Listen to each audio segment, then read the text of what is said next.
Bienvenue dans cette vidéo. On recommence, hein, c'est pas tranché. Bienvenue dans cette vidéo sur la partie du système solaire. Nous allons y aborder les notions de référentiel, de trajectoire et de mouvement.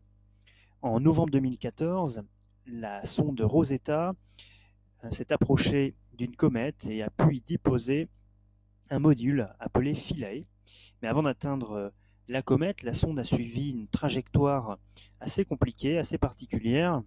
Et donc, nous allons voir comment, en physique, on évoque ces trajectoires et quels sont les points importants lorsqu'on parle d'une trajectoire. Alors, le CNES a mis en ligne une animation, le Centre national d'études spatiales.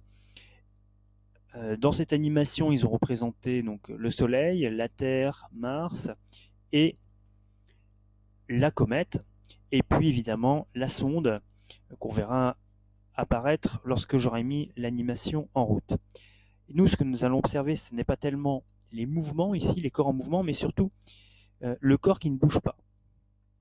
Donc j'appuie sur départ, la sonde quitte la Terre, elle fait un tour autour du Soleil, et en 2005, elle revient à côté de la Terre pour, comme il est dit sur cette animation, une première assistance gravitationnelle. On verra plus tard en quoi consiste l'assistance gravitationnelle. Et dans cette animation, le corps qui n'a pas bougé, c'est le Soleil. En fait, ce n'est pas tout à fait le Soleil, c'est surtout le centre du Soleil qui n'a pas bougé, puisque le Soleil tourne sur lui-même. Et donc le centre du Soleil, ici, dans cette animation, n'a pas bougé. On dit que le centre du Soleil, ici, est le référentiel. Un référentiel, c'est un point qui ne bouge pas lorsqu'on observe ou lorsqu'on étudie un mouvement. Ce référentiel, il a un nom particulier, puisque c'est le centre du Soleil, et on l'appelle le référentiel héliocentrique. Alors pourquoi je parle du référentiel? Tout simplement parce qu'un référentiel, c'est quelque chose de fondamental lorsqu'on étudie un mouvement. C'est ce qu'on va voir dans l'animation suivante. Donc, une animation qui a été faite par Adrien Wilm sur le site australo.net.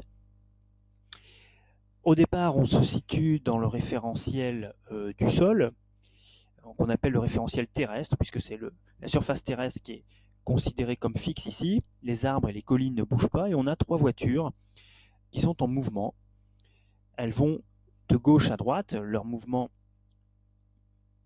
il est dans le sens gauche-droite, et elles sont en ligne droite, donc c'est un mouvement rectiligne. Leur vitesse varie, lorsque la vitesse augmente, on dit que le mouvement est accéléré, lorsque la vitesse diminue, on dit que le mouvement est décéléré.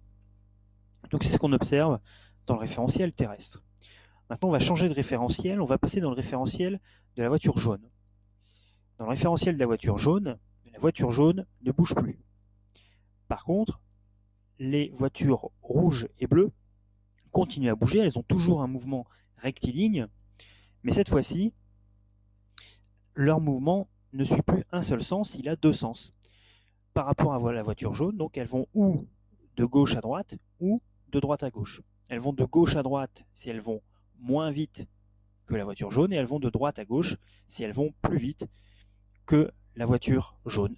Donc dans le référentiel de la voiture jaune, elles ont un mouvement oscillant, comme on peut l'observer ici. Donc suivant le référentiel, on a trois voitures qui vont de gauche à droite à des vitesses différentes, ou dans le référentiel de la voiture jaune, une voiture fixe, immobile, et deux voitures qui ont un mouvement oscillant de gauche à droite.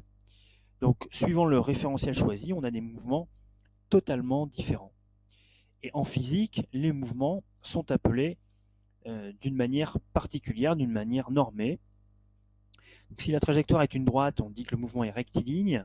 Si la trajectoire est un cercle, on parle de mouvement circulaire. Si la trajectoire est une courbe, on dit que le mouvement est curviligne. Si la vitesse est constante, on dit que le mouvement est uniforme. Si la vitesse augmente, on dit que le mouvement est accéléré. Et si la vitesse diminue, on dit que le mouvement est décéléré.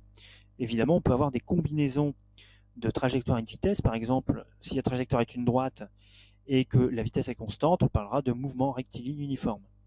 Si la trajectoire est un cercle et que la vitesse diminue, on parlera de mouvement circulaire décéléré, etc., etc.